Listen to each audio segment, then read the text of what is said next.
Picture this. A woman standing at the edge of a cliff. Wind pulling at her hair, red, wild, impossible to contain. Behind her, a kingdom. Ahead of her, the sea. And somewhere beyond that sea, the most powerful empire the world had ever seen. She's not afraid. She's not even angry. Not yet. She's waiting. Her name is Boudica. And before this story is over, she is going to bring the Roman Empire to its knees. Britain. 60 AD. The Romans have been here for nearly 2 decades. They arrived as conquerors, stayed as administrators, and rebranded the whole thing as civilization. Roads, baths, taxes, the full package. And most of the people living under Roman rule learned, quickly, that survival meant cooperation. That dignity was a luxury. That anger was something you kept very, very quiet. Most people swallowed it. Most people were not Boudica. But before we get to the fire, and there will be fire, there will be so much fire, we need to go back. Back to who she was before she became a legend. Back to the people she came from. Because Boudica didn't appear out of nowhere. She was the product of a specific world, a specific culture, and a specific set of grievances that had been building for years before anyone lit the first torch. The Iceni. That's her people. A tribe occupying what is now Norfolk and parts of Suffolk in eastern Britain. And if you're picturing some disorganized group of painted warriors living in mud huts, stop. The Iceni minted their own coins. They had trade networks, laws, a king, and a level of social organization that Rome acknowledged even while it was busy trying to dismantle it. They had something else too. Something Rome could never quite understand about the peoples it conquered. Pride. Not the performative kind. The deep, bone-level kind. The kind that doesn't disappear just because someone with a better army shows up and tells you it should. When Emperor Claudius invaded Britain in 43 AD, the Iceni made a calculation. They looked at what had happened to the tribes that fought Rome head-on, and they chose a different path. Negotiation. The Romans had a term for it, client kingdom. You keep your land, your king, your customs. You acknowledge Roman authority. You pay tribute. You stay loyal. It wasn't freedom. But it wasn't chains either. Not yet. So the Iceni king signed the scroll, shook the Roman hand, and tried to believe that the deal would hold. It was the kind of agreement that works perfectly, right up until the more powerful side decides it doesn't need to honor it anymore. Boudica married into this world. We don't know exactly when. We don't know her age, her family, or precisely where she was born. History, written almost entirely by the people who would later try to destroy her, didn't think those details were worth recording. What they did record says everything. She was tall. She had a voice that carried across a battlefield.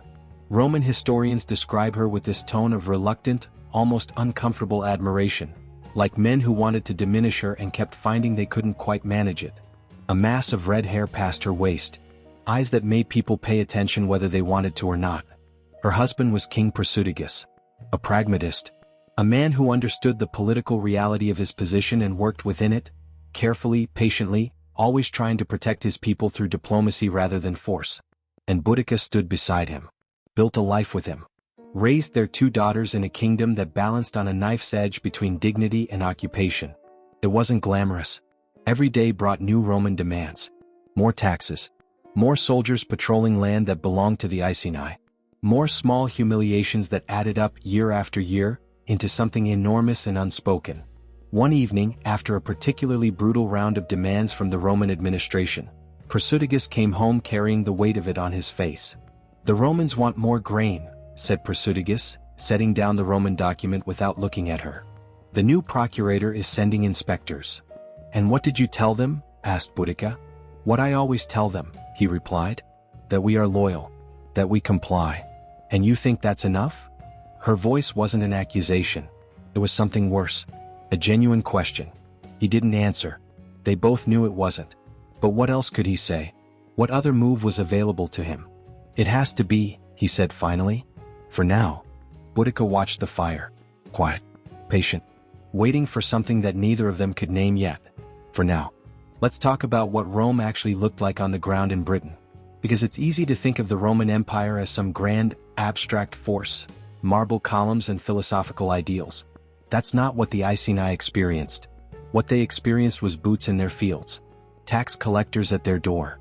Roman officials who treated allied peoples with the same contempt they reserved for conquered ones. because at the end of the day, the distinction barely mattered to men like Decianus Catus. Catus was the Roman procurator of Britain, essentially the man in charge of squeezing as much money out of the province as possible. History has not been kind to him, and history is right. His approach to the client kingdoms was predatory. He didn't see allies. He saw resources. And resources existed to be extracted. One afternoon in the Iceni market, a Roman soldier knocked over a merchant's stall. Didn't stop. Didn't look back. Just kept walking, laughing at something his companion had said. The merchant picked his goods up from the dirt. Quietly. Head down. Because what was he going to do? Boudica watched from across the square. They treat us like tenants in our own land, said the man beside her, his voice low and tight. Yes, replied Boudica, eyes still fixed on the soldier's back. They do. How long do we endure this? He asked. She watched the soldier disappear around a corner. She watched the merchant finish picking up the last of his things, jaw tight, saying nothing to anyone. Until we don't, said Boudica quietly. Until we don't. That moment, that quiet, almost whispered answer, is where this story really begins. Not in the battles. Not in the flames. In that specific, accumulated, bone-deep exhaustion with swallowing something that should never have been swallowed in the first place. Prasutagus knew he was dying. And like any man who sees the end coming, he tried to arrange things so that the people he loved would survive it. He wrote a will. He divided his kingdom equally, half to his 2 daughters, half to Emperor Nero himself. It was a compromise. A final act of diplomacy from a man who had spent his entire reign doing nothing but compromising. Half for his family, half for Rome. Surely that was enough to guarantee some protection. Surely Rome would honor the terms of a loyal client king who had never given them a reason for complaint. One night, riding by candlelight, Prasutagus looked up at Boudica. If I divide the kingdom, give Rome what it wants, they'll have no reason to move against you, he said. Against the girls. And if they don't honor it? Asked Boudica. They will, he replied, and there was something in his voice that was less conviction than desperate hope. It's in their interest. She didn't argue. She had long since learned the difference between the conversations worth having and the ones that only caused pain. I hope you're right, she said softly. She turned back to the fire. She did not look hopeful. Prasutagus died around 60 AD. And the moment he was gone, Rome showed exactly what their years of cooperation, their treaties, their handshakes, their signed scrolls had always really been worth. Nothing. The Roman procurator sent his men into Iceni territory, not to honor the will, not to begin a respectful transition of power, but to seize everything. Lands, livestock. The possessions of Iceni nobles confiscated like the spoils of a conquered enemy. The estate of the loyal client king who had given Rome half of everything he owned, taken. All of it. Roman soldiers moved through the settlement like they already owned it because as far as Rome was concerned, they did. And Boudica, widow, queen, mother of 2 daughters, stood in the middle of all of it. She was about to find out exactly how little her years of patience had meant. Exactly what Rome truly thought of her, her daughters, her people, her dignity. She was about to stop waiting. The fire was coming. Next episode we get into what Rome actually did, the specific, documented, brutal set of decisions that turned a grieving widow into the leader of the largest revolt Britain had ever seen. Because Boudica didn't pick up a sword because she was angry in a general, abstract way. She picked it up because of something very specific. Something Rome did that it should never, ever have done. And Rome was about to find out exactly what happens when you push the wrong person too far.